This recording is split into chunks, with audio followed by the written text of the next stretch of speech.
Hi everybody, my name is Alan. On behalf of the whole crew here, I'd like to welcome you to another edition of Bridging Heaven and Earth. You know, for those of you who've watched the show before, know that really one of the main focuses of the show, generally speaking, is in some way, shape, or form that we talk about, and we talk to people whose lives are dedicated to really healing the human heart. That with everything that goes on this planet, there's something that's the root cause of all the seeming disharmony, of all the places where fear and hatred and war and poverty and just the things that we do to each other as human beings, the things we do to the land, to the earth, to the dolphins and the whales and the trees and all the ways that the disharmony manifests. There is a root cause, and in a way it's the broken heart. The heart that doesn't recognize the connection between us all, that doesn't recognize, as we talk about, the oneness.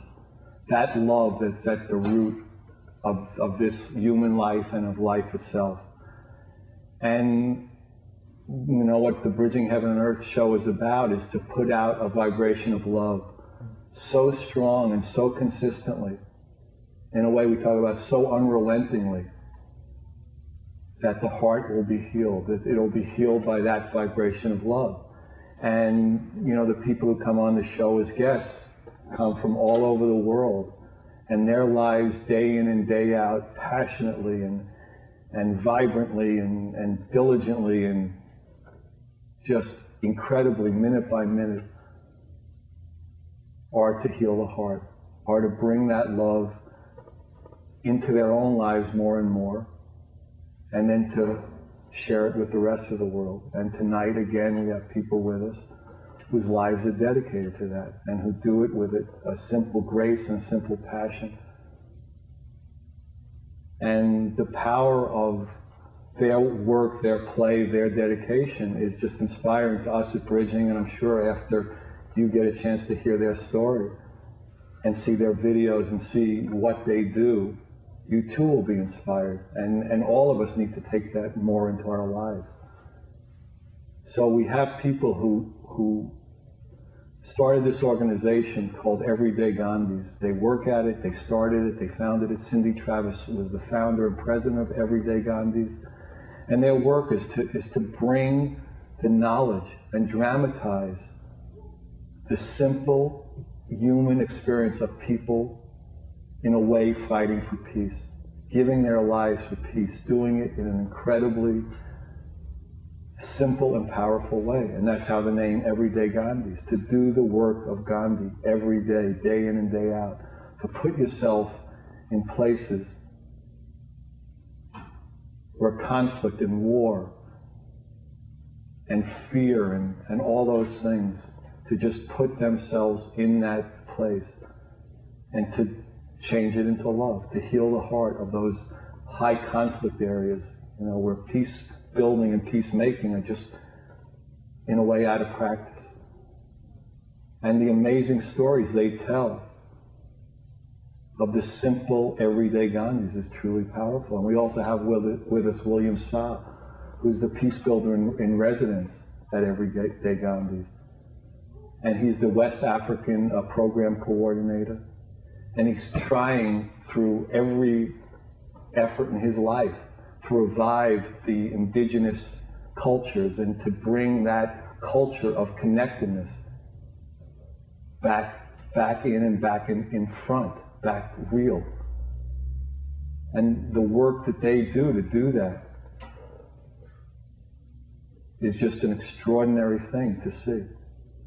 And so they're with us tonight, and they brought with them two beautiful videos of the Everyday Gandhis that show their work, especially in Africa and Liberia, about how people have come together, simple people in their everyday lives who say no more. We've got to come back to love. And it's incredibly inspiring. So let's have a short meditation, then we'll have the video, and then we'll have Bill and Cyndi with us from Everyday Gandhis. So please join me in a short meditation, and then we'll have the video, and then they'll be with us. Just a minute. Thank you.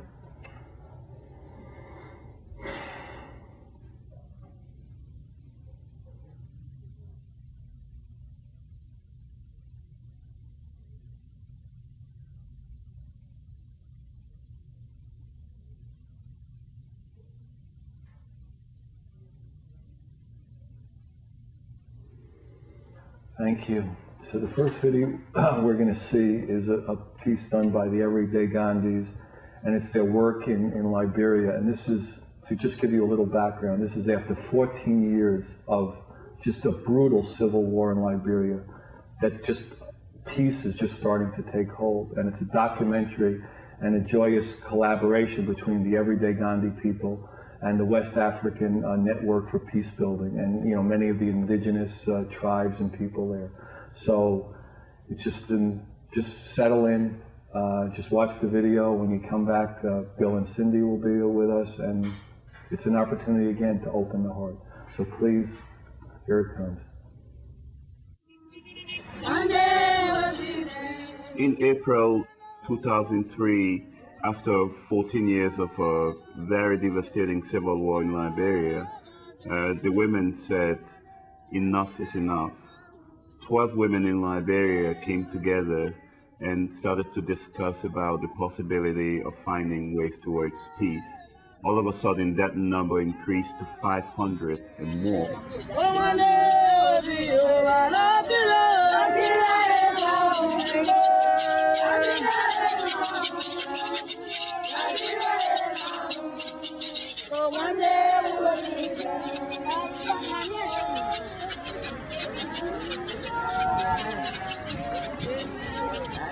With bullets flying all over, these women came out.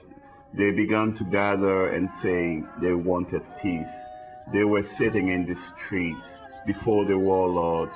They were going without food and water for days, and they continuously protested non-violently until the warlords settled in for a peace meeting in Ghana.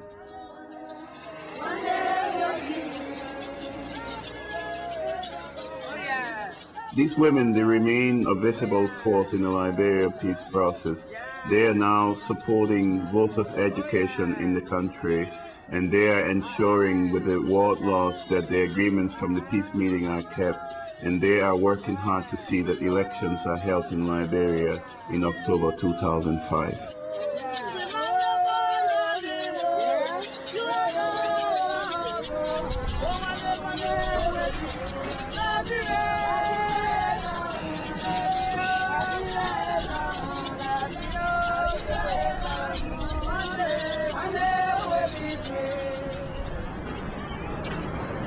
Before the war, this was a very beautiful part of Monrovia. You had very quiet, nice community life, and you had very decent buildings. You had very structured blocks. On your left is what they call the St. Peter's Lutheran Church. That church, that is the church in which they massacred several hundred Liberians in a second. When the war came, they killed so many people in this church compound, and it's well known for that. All the people that were sacrificed were seeking refuge in the church compound, so they met their end there, seeking refuge. They had no other place to go. That was the last resort, and they came and got rid of them. They thought by being in the church compound they would be spared. These were very beautiful buildings before the war. Very beautiful, sophisticated. But everything is now disrupted. This is the Provident Island down there. That was where the slaves first came and settled, the returning slaves from America. And they began to take hold of the coastal land, because this was the whole coastal area. And that's how Monroe became the seat of everything, because that's where the returning slaves settled. That's where they developed fully. Unless we think about decentralizing, people will always want to conglomerate into Monrovia, and the more people fill in here, Monrovia cannot absorb everybody. There will be frustrations, and once these frustrations are there, there will be conflicts amongst the people. That's where we find ourselves. Welcome back, everybody. So that was some video, huh? So we're on the set with Bill and Cyndi. So Cyndi, it was your brainchild at one point. I know a lot of people have come aboard. So, I mean, what made you? I mean, this the feeling of Everyday Gandhis, I mean, was kind of like hovering in the air, and you like grabbed it. What made you grab that, and what led you to that? It really came out of my own sense of despair that the mainstream media and everywhere I looked seemed to be saturated with images and stories of violence. And I was walking around carrying fear and doubt, feeling powerless and hopeless. And when I first heard stories of people working behind the scenes in violent parts of the world, it was a big shock for me. Even though at the time I was a mediator, I was a conflict resolution professional. This was in 1999. And I realized that all of the places that were in the headlines as having intractable violence were in fact places where countless numbers of people, like you and me, like people in the audience, just normal, ordinary, everyday people, were working full-time to create peace and bring healing and reconciliation and hope to their communities across lines of division and hatred. And I felt so lifted up and so hopeful and so happy and delighted to know this, that I uttered the fateful words, "We should make a film about this." And so we began thinking about how to share the stories of hope and peace, even and maybe especially from the places that we think of as being hopeless and difficult. And I thought maybe if that increased hope in my heart, then it would do the same for others too. And that the stories could not only heal and uplift us, but could make us remember our connection to each other. Well, and how did you get involved, Bill? I think for me, one of the challenges we have to think about the world as a whole right now is to begin to respond to the question, when do we feel pain and suffering? And personally, I have drawn my passion from doing this work through a direct contact with pain and suffering. Mm-hmm. You mentioned earlier about Liberia and the war in Liberia, 14 years of civil war, very devastating, very tormenting, very, very brutal civil war, in which several people have been killed, in which several people have been displaced all over. And when you say several, you mean millions? I'm talking about, of course, the population in Liberia is just a tiny million, it's just about 2.5 to 3 million before the war.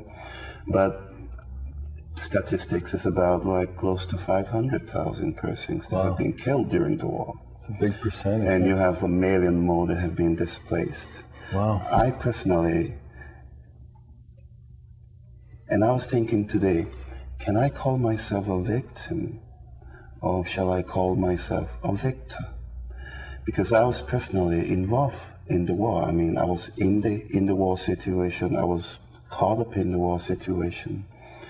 Could anybody have lived in Liberia during those years and not been? It was hardly not possible, one way or the other, because every part of the country was engulfed in war. And I was caught up in part of the war where I know that there has been so much suffering all over, but like when rebels are coming in, they call it, to capture like the seat of government. I was like in the capital city, and that was the end point that they were coming to reach, and they wouldn't succeed for months. And I was living in that vicinity, so you can imagine how much bullets and killings and everything. It was like every minute somebody's dying. You're talking with a friend, he's dead the next minute. And you're thinking with yourself, am I the next one? And you're going without food and water for several weeks. You're not eating anything. You know, I drank tea, that was what I had for months. And I drank tea with very little possibilities of finding food to eat for several months. And I lost the taste of sugar. In the midst of all of this, my relatives were being killed in the war. My brother was brutally slaughtered during this time. And I mean, just everything is out of control. And the big question you have out of all of this is, when you go through such an experience, what are you going to do? Are you going to pay back? And what are the consequences for paying back? Are you going to forgive? What are the consequences for forgiving? So these are issues that we as individuals need to work around. But I can only say that all the experience that I went through, that experience that I just explained, is what has given me the passion to work for peace, is what has given me the formula to say pain and suffering equals love in return. And that's how I started looking more deeply into working for peace, understanding that not only the pain that has been inflicted on me, but that even those who have inflicted pain on me are themselves experiencing pain. So we find ourselves in a whole environment of pain and suffering, and therefore we need to find a way by which we can engage each other so that we get out of that situation. And it's not a lose-lose or a kind of win or loser situation, but where we find it like a win-win situation and find ways to move. When you were going through this process, did you go through where revenge seemed more real to you and hate than forgiveness and love? Of course, when I first thought about particularly my brother's death, who was slaughtered into pieces. And I was thinking, who would have done this to my brother? And what shall I do? It's not the hunger I experienced, but his loss was so severe for me. And I was saying, I'm going to seek out for those who did it, and I will pay back. But you see, in the process, I was able to reflect, and I had some experience prior, and that's where I am saying to myself, how can we reach out? So was it a process, or just in one moment you realized like there was no revenge that could ever work, and just you'd be spreading more and more hate? I can say it was a process because I realized that one of it was that in paying back, I was also going to be committing an atrocity. I come from a faith and belief that says our judgment is based not on if you were told you are not supposed to kill, and you kill, and you're killing with the basis that you're coming to find an excuse to say, I killed because somebody killed my brother. I thought that the judgment was not based on that. It was the rule that was saying, don't kill. That if you are hurt, pass it on and carry on with life. Try to prevent further hurts because you understand what pain means. And I think that's one of the challenges. How many people understand what pain and suffering actually is? I understood that.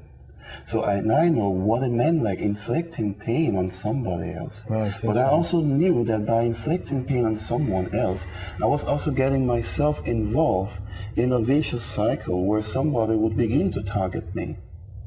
Because that's the so I saw nature that kind of cycle, and I said, how can I work for this? And that's where the whole concept about love is not just so easy.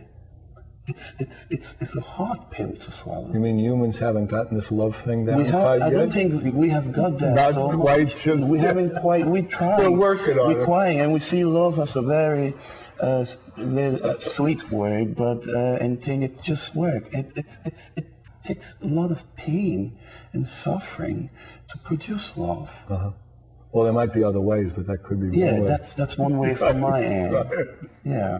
So, and how did you and Cyndi decide that, your goals could work together and be part of, the Everyday Gandhi thing? When did, the actual, this is a beautiful way to participate in bringing about that peace? That is the fascinating point. I think that keeps Cyndi and I working closely. Because for me, I put it like this. Here's Bill Saw, who has gone through so much pain and suffering and has tried to look the other way around and engaging even those who victimized him and saying, let's move on because we cherish peace. And therefore, the way to really find the peace is to look into what has happened, find ways to reconcile that, understanding the causes, and that's where people get locked up sometimes, but understanding the causes, finding ways to reconcile that, and moving ahead with life. So now you have these kinds of William Saws coming out of the war in Liberia. And you have, on the other hand, the Cyndi Travis, who is being drawn into thinking, there is so much pain and suffering going on in other parts of the world. But again, it's inspiring to me to see that even those who go through severe pain and suffering, they become a source of inspiration. So I'm going to go after such people, and I'm going to work along with them so that they know that they're not alone in this process, and they know that there are people who understand that they've gone through pain and suffering, but there are also people who come along and say, yes, there's hope ahead. Let's move on. Even there's more of you than just one. There's more of me. A lot of There's more of me, and that's the purpose that Everyday Gandhis exists. Trying to find the William Saws, encouraging them, and through encouraging the William Saws will further encourage other victims to see them as model. And if victims would say, if William Saw can come out of this, and he's speaking to me, then I think I can draw from him and see how he came out of it, and maybe I can move on. And in that way, you see that we begin to produce a community again that comes out of pain and suffering, but that also begins to know, learn, and live what you call love. Wow. And he was afraid he wouldn't have anything to say. So that's great. So when you first started, you took cameras and you decided you were going to document and tell the stories of different people. You went in there to find a few, and you ended up finding hundreds, right? Why don't you talk about that? The question began to burn inside in my heart. What is the story of peace? We talk a lot about peace. You read in the headlines, the treaty is signed, the treaty falls apart, there's another attack, the attack stops. What does peace look like on a day-to-day basis? And as I began hearing more stories of peace builders, my attention was drawn to West Africa in particular. And as you know, Liberia was settled by freed slaves. People saw in the video that returning slaves from this country went back and in turn brutalized the indigenous people that they found in West Africa, who were brutalization. Yes. So we know that it's passed on all too easily. So this question, what is the story of peace? Who's making peace? How do you break the cycle? How do you break the cycle? And I learned that in West Africa, some extraordinary people, colleagues of Bill's, had the idea that all of the people working for peace in West Africa could coordinate with each other. And they created the West Africa Network for Peace Building, which now has over 400 organizations and NGOs and I don't know how many countless individuals. And they're tackling the most difficult situations in a way which links all of them. And there's nobody else in the world doing that yet. So here's a multiplier effect. And in West Africa, I heard the story, it was Sam, the story of Sam's work with child soldiers, children who had been abducted, brutalized, and beaten and drugged and forced to kill their families and to, out of their trauma, to become loyal to mindless killers who just sent them as cannon fodder to kill others. And some of these children, so young and so little that they struggled to carry their guns, forced marches, you name it, the worst possible situation for children. And so as a mother, as a former teacher, it broke my heart. But it broke it in a new way to hear Sam's story, because he was going into the communities and he was helping those children return and helping to use traditional ceremonies and cleansing herbs to bring those children back and to help the community accept them back. And I decided that this story said everything that needed to be said about peace, and was one that we could all perhaps think about joining in some way right here in the States, wherever we would find ourselves. And so by going deeper into the story in West Africa, I found that there was even more going on there than I had realized. And I began to see that it was impossible for me to be able to tell all of those stories, or to tell even one story well, because it was overwhelming. I didn't have enough information, and who was I to tell their story? And in fact, who is anybody to tell somebody else's story? It's kind of a colonial act in its way, especially in this situation. Yeah, I mean, we always talk about just creating like a pedestal, a forum, and let people tell their story. Let people tell their story. So we ended up finding a way to equip and train and support the formation of 5 peace media production teams in West Africa. The camera people and the producers are people who are themselves refugees or victims of violence, and of course they're doing a gorgeous job. That's fantastic. Hey, why don't we see the second half of that video, that documentary, and then we'll come back. So we're going to have the second half of the Everyday Gandhi video about the peace builders in Liberia, and we'll be back with Bill and Cyndi. So here it is.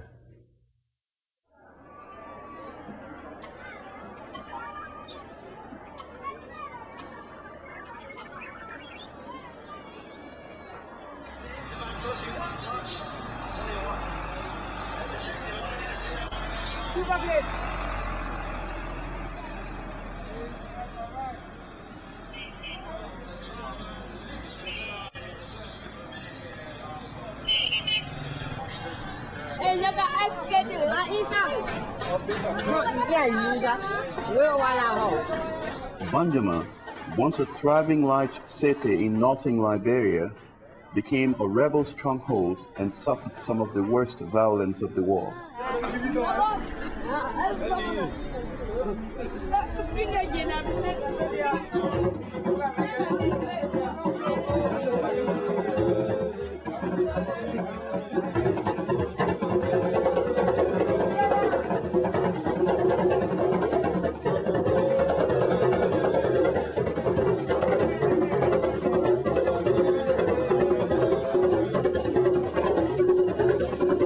During the Liberian Civil War, over 1 million people were displaced and 350,000 killed. Some were buried, some without graves. Many deaths have not been mourned.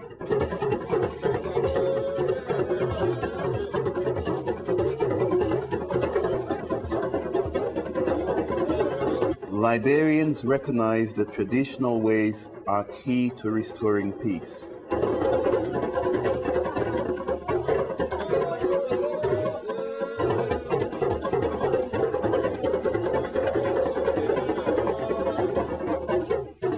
For the first time since 1991, the people of Banjama have come together to mourn and reconcile in the old ways.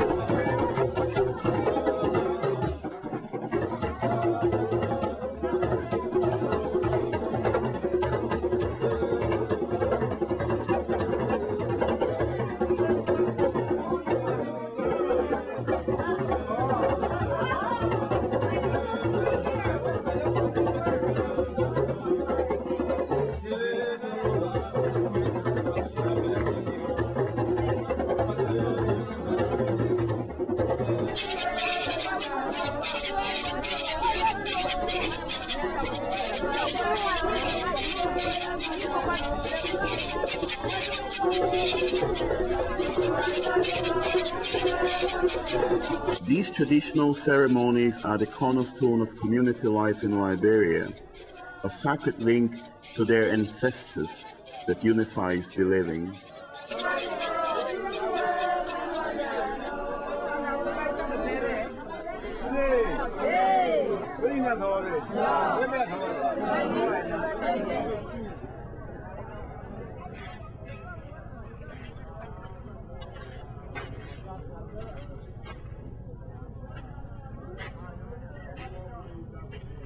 In Vanyamai alone, over 10,000 former fighters have laid down their arms to the UN peacekeeping force in Liberia.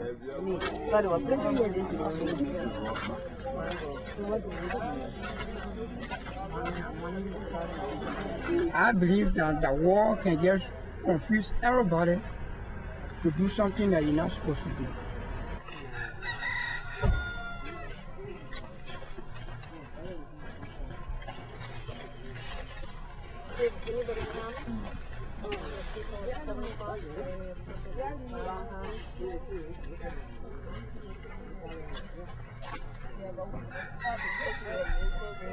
All I have to say to the parents of the children to come back home is what we say, let back up be back up. Let them forget about whatsoever happened. Because my belief is some of these children, they do this, they don't mean it to do it. But they do it on a condition. But not all the children that today they are calling them ex-combatants, that they plan to be ex-combatants. But under the condition, the person must be forced. If they are being forced to be in that group, and today God has blessed us that we are coming out of that hot water, we will accept them, we will tell the mother and the father to forget about them and accept them, talk to them that they can be good human beings for them. That tomorrow when they die, they got somebody to bury them. Liberia is our country. We have 16 tribes. We are all interrelated. We are all interrelated. Do not go against one tribe, because this is why I hear is very bad. Do not go against one religion. Muslim is a religion in Liberia.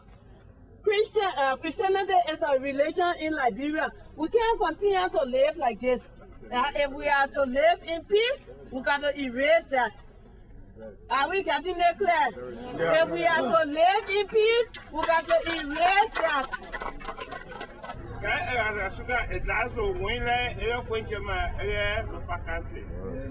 Oh, girl, does it not find you out to give you whatever? South Lima, finding out, I want to get money name, got two, is what about Ziva, about Quick. Thank you. Thank you for this building. What's up? What's up? Together we stand. Wow. Thank you very much. Thank you. Thank you very much.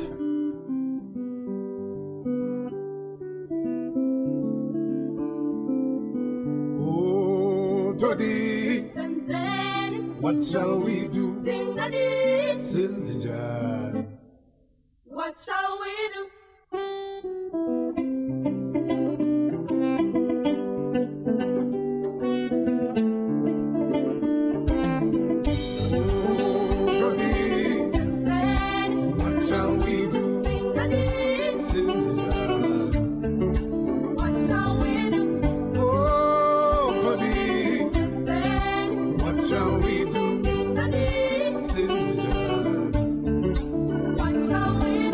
Yeah.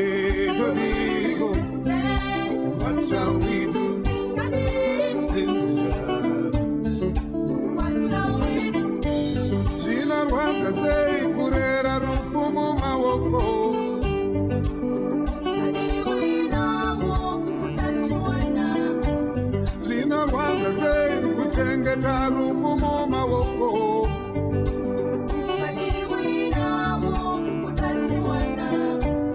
Vaja babata bamore pasina rarambo.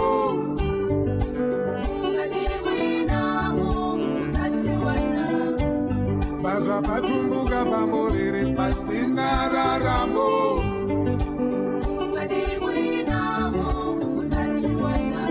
Yeah, Jody, what shall we do? Cynthia. Oh, Jody, what shall we do? Hi, we're back on the set with the Everyday Gandhis, Bill and Cyndi. So what kind of programs are going on to bring that forgiveness, that, to spread that, to take where there was, clearly a desire on some level for revenge and to change it into love and collaboration, either one? I think during these years that I said I've been trying to work for peace, a certain revelation occurred to me, and that was taking it again on the basis of love. And I think it was to respond to the question, how do we take love to those that we say we want to help, or those that we want to help support peace? So I saw that many years I worked, after I came out of my own shells and wanted to work with others, I was taking it to them the other way around.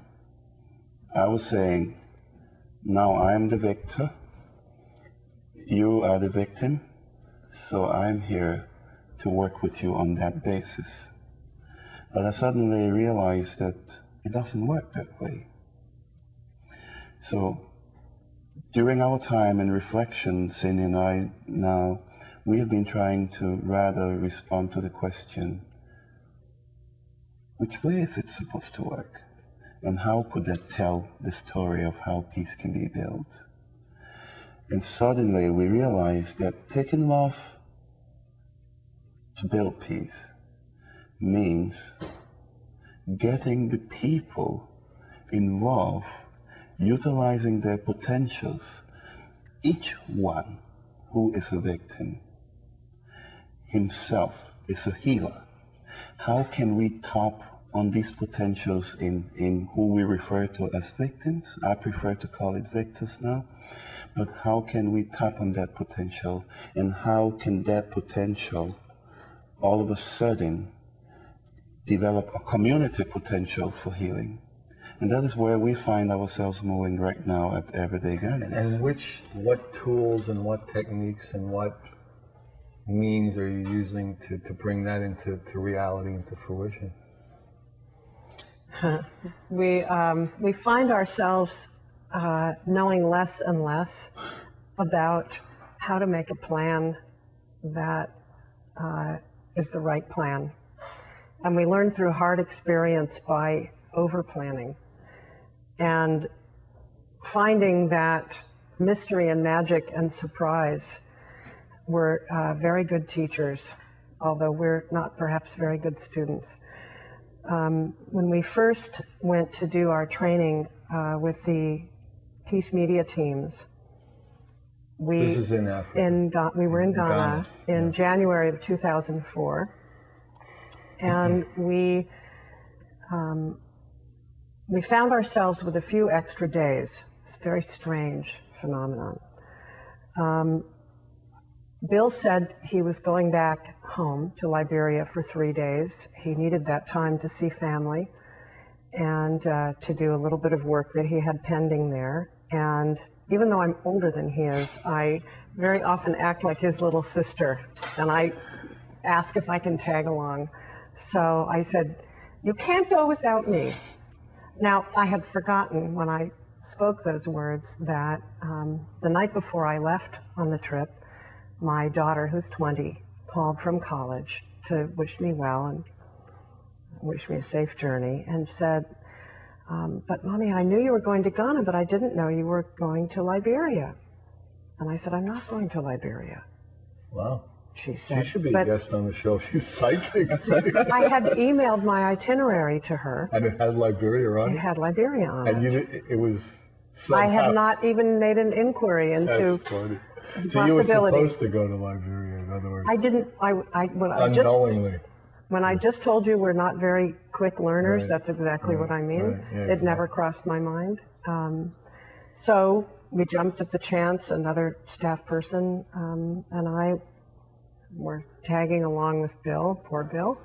And the night before we left Ghana for Monrovia, I had a strange dream. And so we're on the plane on our way, and I said, I have this very strange dream, Bill. I didn't know that he was worrying whether or not it was even a good idea for us to go. Was it safe? Did it make sense? It was very volatile. We had only gone to Ghana, actually, for the training, and I had just joined her here at Everyday Gandhis, and I'm saying to myself, what if we go to Liberia and anything happens to Cyndi and Craig? I will really feel guilty about that. So I was trying to, in a way, protect them. Right. But anyway, she can continue with it. Right. Yeah. But we didn't know any of this. Right. So once she gets an idea that I don't think it'd be that easy to stop her anyhow. So I would say you maybe were not. probably out manned or something at that time. Well, there we were. Right. And so the dream is very brief. It starts where Bill and Craig and I, Craig is our videographer and trainer. We're in an underground, sort of a cavern on the banks of a river.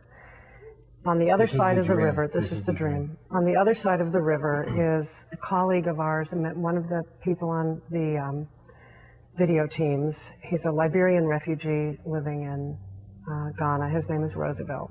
Roosevelt's standing on the other side of the river. He's holding a staff, which is a shaft of light. And behind him are two burning towers. Wow. And next to him, on the riverbank, are 3 suitcases. And I look at the suitcases, and they become 3 coffins. And I look at the coffins, and they become 3 small wooden boats. And Roosevelt looks at us and says, everything is ready. And this is the dream. Wow. So, of course, Bill's very nervous. He hears coffins. Right, Oh, my God. Did it turn into something quickly? Of course, we are on the flight. We are on the flight going to Liberia, and she's explaining this dream. And I know that landing into Liberia is a river, and I imagine it's the plane going to crash. And here are 3 of us, and you talking about 3 coffins. Yeah. Boy, that's a synchronistic number. Uh-oh. So we... Obviously, it didn't turn out that way. It didn't turn out that way. Right, so that's what we made the learning. trip. Right. That some of the footage was in the video that you showed. And to make a long story short, we spent then the next several months thinking about that dream and several other dreams that began to come to Bill, to me, and to others in our circle, in our community, both in Liberia and here in the States. We've been experimenting with the idea that in the old traditional ways, dreams are understood to come to an individual on behalf of the community. And it isn't so much about an individual's psychological state. Mm-hmm. It's more about helping to guide the community and shape an understanding of what might be happening. So we began to pay attention to dreams. We began to hear that the women of Liberia had dreamed that the war would come before it happened. We began to have several other dreams. The second important one that came at about that same time was a dream that I also had where I saw a battlefield and I saw a circle of women come and surround the soldiers, and each woman went to a fallen soldier and began singing and mourning and keening, and gathered the body of that dead young man and preparing it for burial and weeping and mourning over it. And I woke up sobbing. We began talking and talking and more talking, and Bill said, you know, in Liberia, before the war, when someone died, we would send that person across the river to their rest with drumming and dancing and singing. And this was a custom that all people of Liberia, regardless of what religion they followed, understood and did when there was a death. And it was a time when the community came together to reconcile, to let bygones be bygones, to put their conflicts to rest, and then eat from a common bowl to seal an oath of reconciliation. And obviously during wartime, that was not Exactly. a custom that was followed too rigorously. So as a result, there are 300, 400, maybe 500,000 people in Liberia alone who have never been buried or mourned. And if we begin multiplying that by all of the unmourned, unburied dead from the world's conflicts, we begin to see. And the feeling is that that's like an incomplete octave, and until almost that octave gets completed, it's going to be hard to resolve into that forgiveness. Because the that, bitterness because and the hunger is still is there. Just so there, it's not released in any way. Mm-hmm. I think Cyndi will continue from there, but what was more revealing is, again, I had worked with so many communities in Liberia before all of this is coming up, and of course I could see that the work we're doing at that level was making an impact, you know, taking it to the people, bringing like 3, 4, 5, 30 persons in a workshop setting, discussing trauma issues and all of that. But all of a sudden it clicked to me that something more needed to happen. How would the whole community receive healing? And as this dream is coming up and we're thinking about what the past was, how it brought the community together, and I'm asking myself, could this be the way, the next way forward? And that's where we're moving to now. Continue. I just want to say one more small piece, and then please take it from there. So we began to ask people in Liberia, might this be helpful? Might this be something people wanted? And there was a tremendous response. To go back to the rituals of burial, even if the body's not there, but some closure on that losing a loved one. And the reconciliation process that went with that. And these were called mourning feasts. And was this something to be contemplated? And the response was tremendous. So last November, we took a small group of people. We took our camera teams, and we went. Prior to going, we, of course, were asking ourselves, what the hell are we doing?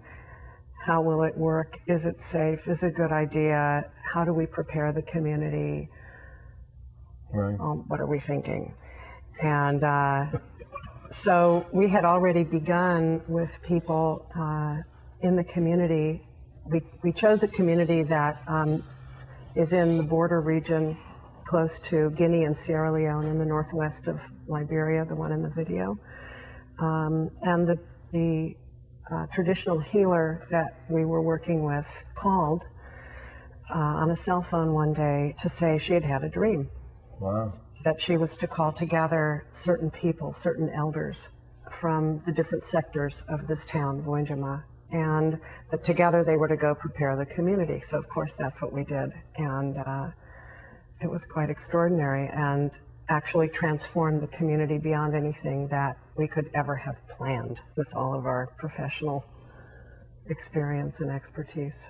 So I think, and then we went back in March, and I think, you know, we can begin now to talk about some of the changes in the community as a result, and some of the hope that we see in reviving the traditional ways.